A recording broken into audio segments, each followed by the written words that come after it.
69 years today in honor of Ghana turning 69. Today we're dressed for the culture, okay? We are dressed for the culture. I just needed to say that to get that out of the way. Now, have you ever seen someone who seems so sure of themselves? Like, come across someone, even on social media or in person, who just seems so sure of themselves that if it just irritated you? I don't know. But if you're gonna be honest with yourself, we have all had that feeling before. Where you see someone who just seems so sure of themselves, there's just this confidence that they have that kind of like irritates you, and then you're asking yourself like, why are they so comfortable? Why do they seem so certain of themselves? It's like, where is that surety coming from? Oh, you're doing too much, like, have you felt like that before? If you felt like that before, have you stopped to ask yourself that what if the thing that's annoying you about the person is the thing that you're lacking? Ooh, I might be shaking some tables with that question, because honestly, what if the thing that you see in this person that seems to annoy you, that confidence, that identity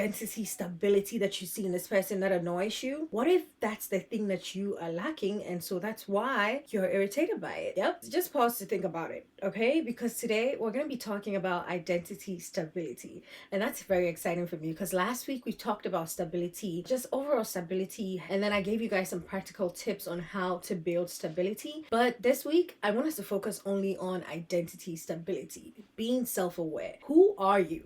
That question is a big question. Now, before I get in, I want to say you're welcome back to the Bed with Benhene podcast. My name is Akusia Benhene, and this is Bed. This is the podcast for the woman who is becoming, the woman who is on a journey of becoming the best version of themselves every single day. This is the podcast that allows us to be bare, to be raw, to be honest, to talk about the things that we go through on a daily that, we kind of might not be talking about, but this is the podcast that allows us to do that. This is the platform that allows me to share everything that I'm learning as a woman who is also becoming with you guys. So if you're new, you're welcome. I hope that you stay. I hope that you subscribe, and I hope you become a part of the family that we're building here, okay? Now, when I say identity stability, what do I mean? I mean just knowing who you are, knowing what your values are, being stable in your identity. Like in last week's episode, when I was saying that, are you the type of person that is switching who you are just to suit the people that you find yourself around? And that's what I'm talking about. Knowing who you are, not changing to suit the people that you find yourself around, not allowing motherhood to change you. And as a mom, that's a very practical thing for me to say, because after having kids, oh my goodness, that identity shift was so real. You genuinely just question yourself. You're like, who am I? Because one minute I'm not a mom, and then the next minute I'm a mom with kids, but like, that's just one example. Knowing who you are in a way that you are so certain, it's just like you have that confidence in yourself, you have that surety, that certainty in who you are as a person, that self-awareness. So that's what I mean when I say identity stability. Now, here are a few signs that will show you that you're lacking that identity stability that I'm talking about, okay? One, if you're the type of person that is constantly changing,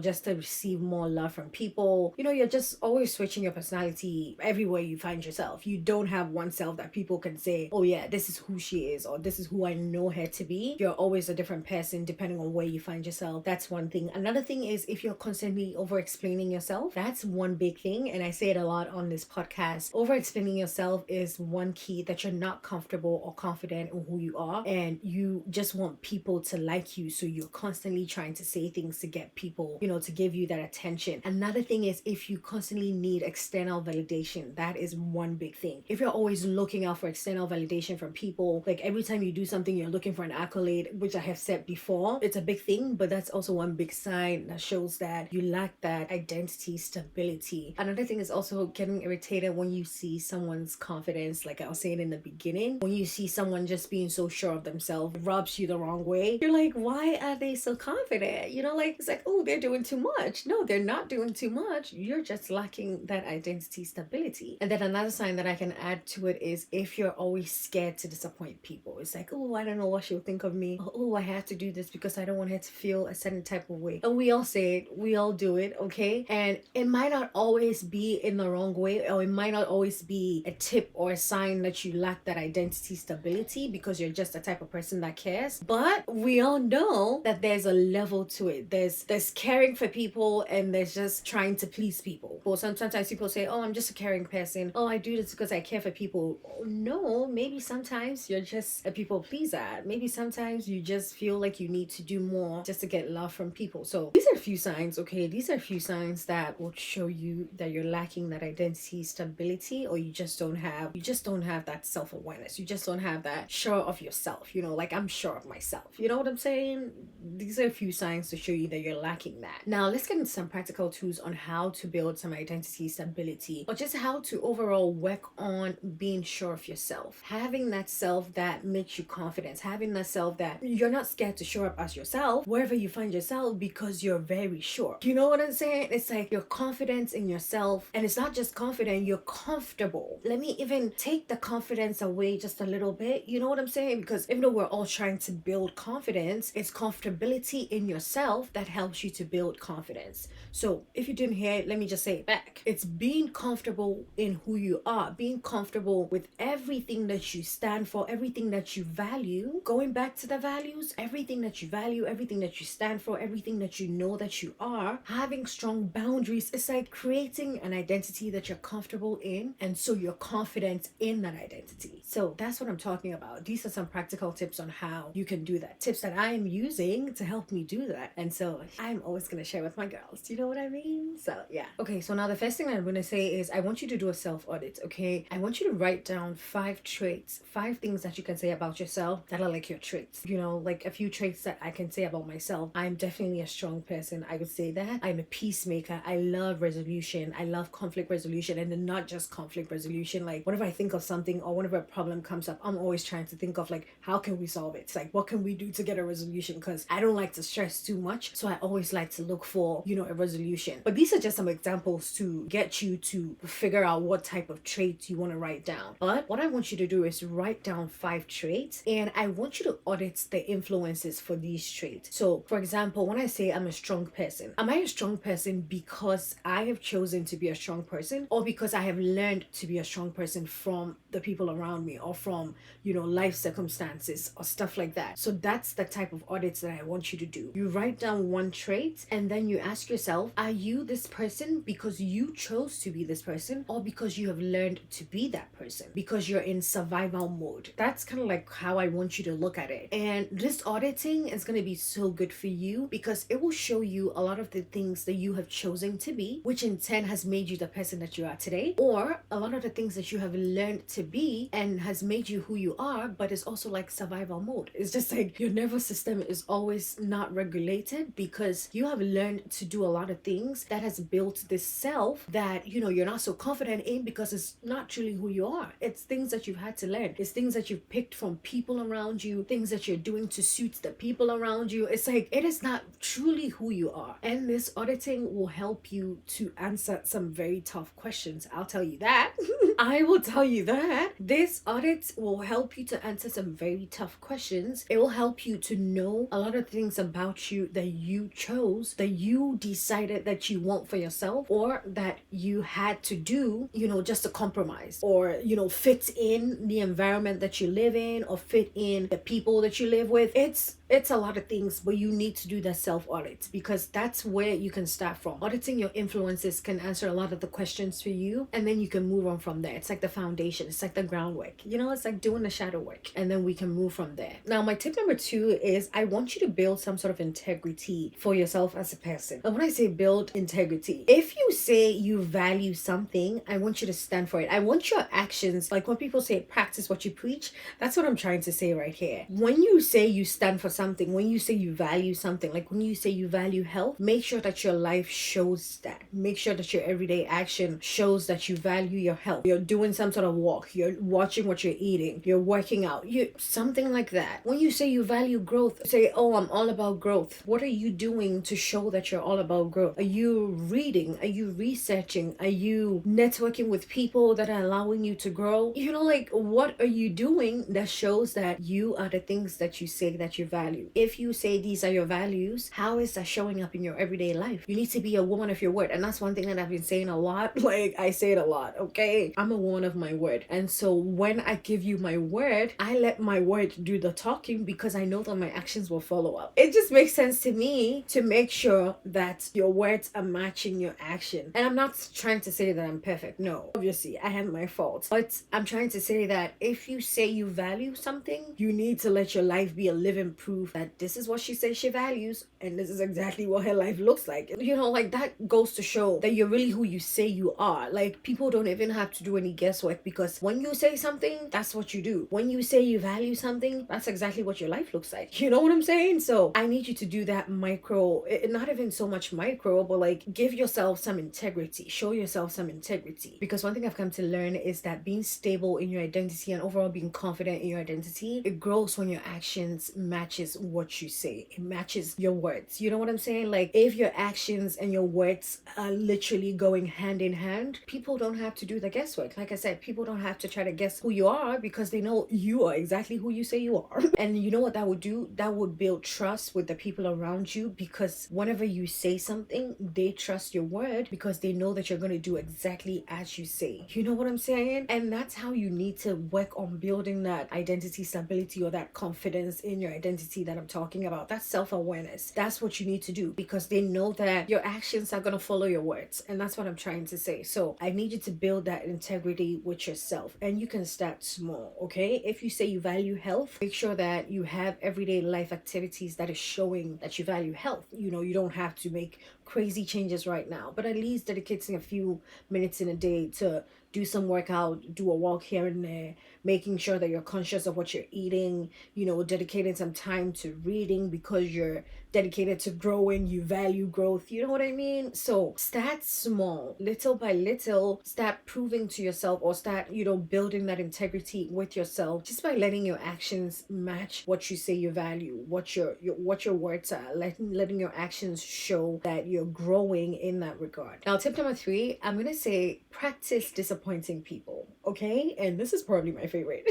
Okay, let me just say this is probably my favorite, and it will hit you, because one thing I can say for a fact is you cannot grow at your own pace in a way that you like if you want to keep trying to impress people, if you want to keep trying to please the people around you, if you want to keep trying to have everybody else in consideration but yourself. So that's what I mean when I say I need you to practice disappointing people. Practice saying no to people and things that are not worth your time, that are not worth your energy. You need to do that. You need to be able to set some boundaries for yourself that allows you to disappoint people in a way that allows you to grow. And it might be uncomfortable for people around you sometimes, but you need to do that. Sometimes you need to be a little selfish. And I cannot preach this enough. As a woman, especially, with all the things that we do, with all the sacrifices that we make for the people in our lives, what do you mean I shouldn't take some time for myself? What do you mean I shouldn't disappoint the people around me sometimes?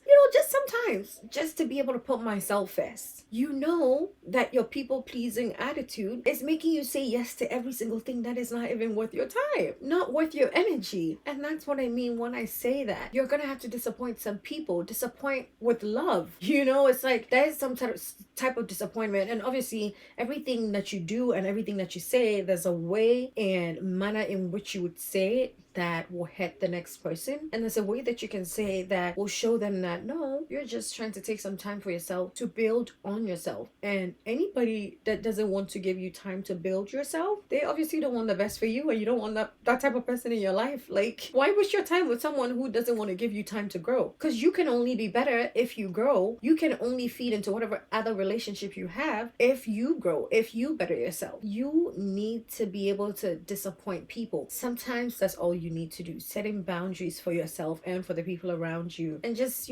disappointing a few people here and there in a nice way, of course. Okay, in a nice way that allows you to grow and be better for all of them. Be better for yourself first of all, and then be better for everybody else. So now, tip number 4, what I'm going to say is I want you to separate loud confidence, that crazy loudness. No, I want you to separate that from quiet and stable identity. That's what I'm talking about. When I talk about identity stability, I don't want you to think about being the loudest person in the room, being overly noticeable just because. No, that's not what I mean. I mean being so sure of yourself, you don't even have to do the talking for people to notice you. You get what I'm saying? And the reason why I'm saying I need you to separate the two is because someone can be very quiet and calm, but very confident, but very stable in who they are, very self-aware. You don't have to be a loud person. I'm not saying that that's what I want you to be. I'm not saying that confidence is being being the loudest person in the room, okay? But being calm and being, being stable, feeling, having that confidence in your identity overall is a little something like having boundaries, like not trying to overperform just to get love and attention from people. No, your confidence in yourself that you just do you, and you just let it flow. You just let the energy flow, and you just let people come to you. You just attract the things that needs to come to you because you're not doing too much. You're just doing you. You know what I'm saying? You're just doing you. And so what is meant for you is coming to you. So that's what I'm trying to say. Try to separate the two. Don't try to overthink it. It's not about being the loudest person in the room. It's not about trying to be loud and trying to be, no. It's being assertive, knowing how to, express yourself, knowing how to talk, being confident in the way that you talk overall as a person. That's another very key thing. And so because of that, you're not over explaining yourself because you're sure what you're saying, because you've thought about what you're saying. You know what I'm saying? When the brain is working and when you're confident in who you are as a person, you're sure of what you're saying. And so you talk with that, you talk with that confidence. And another form of calm, identity, stability that I've recently come to learn is just not being an oversharer as well. Because I've realized that sometimes when we're talking to people, we feel like we have to say more about ourselves, or we have to just, like when you're having a conversation with someone who is just telling you stuff about themselves, you feel like you have to do the same too, just to be able to be on the same vibe with them. But no, you don't have to do that. And I've come to learn that. I have come to learn that you don't have to do that. And that's another form of being very stable in who you are as a person, or just having that identity stability, because you don't care to overshare. You don't care to say anything to get people to like you. There's just so much to learn when you're on the journey of becoming. But that's one thing that I've learned. Oversharing. No oversharing. You don't need to overshare. That's another thing too. You don't need to overshare. And then our tip number 5, what I want you to do is I want you to rebuild the concept of yourself, okay? Because really, identity is not one that remains the same. It changes. It evolves over time. And so who I was at 21 or who I was at 19 is not who I am right now. Life changes with career changes, and overall all the changes that's happening, your identity will change. So what I want you to do is just take a moment and write it down. Who was I at 21? Who was I at 16? Like, what has changed in my life in the course of time that has affected my identity? We all know there's a lot of things that will affect who you were before and who you are now. You'll find that there's a lot of things that contributed to the changes in your identity, or just overall why you have become who you are right now. And that can help you do some reflection as well. But then it can also very much help you rebuild the concept of yourself. You know what I'm saying? It can help you understand why you have done so many changes. And as a result, the tip number 1 that I said, auditing your influences and whatnot, putting these two together can help you rebuild the concept of who you are right now, and just having a true self that you're confident in, that you're comfortable in, just because you've done some auditing. You know what I'm saying? So, I need you to do that. Just in your journal or in your notepad, I need you to write down some questions. Ask yourself, who was I at 16? Who was I at 22? And then who am I now? Who do I want to be seen as? So take your time and do some journaling and do some reflection with these questions, okay? Now, to close off this episode, I need to say that we are not trying to build some, impressive identity, or trying to build a self that's trying to impress people. No, we're trying to build a stable and solid internal identity, an identity that you are confident in, you are comfortable in. And I'll go back to saying comfortable, because that's what we're working on. We're working on building a self that makes you comfortable enough to show up as yourself, regardless of who you find yourself around, where you find yourself, what you're doing, not letting the situation or the person or, the life happening change you. That's what I'm trying to say. So building a solid internal identity that is for you. This is a time where we work on building an identity that we are comfortable in, an identity that gives us the confidence that we're looking for, just because it is truly us. So this is a time for us to do that work, okay? Now, before I go, I want to ask you this question. What traits are you tired of carrying? Overall, what traits are you just tired of? If you did that audit in tip number 1, then you probably have that traits down. What traits did you write down? Now for you, you're like, I don't think that this is really who I am. This is a trait that I might have carried along the way, and I guess I'm tired. I guess it's time for me to let it go. You know what I'm saying? So if you did that audit, you would definitely have an answer for me. Write it in the comment below, because I want to know, okay? But yes, thank you so much for tuning in today, okay? Don't forget again to subscribe and become a part of the family. And yeah, I will see you guys in the next one. Bye.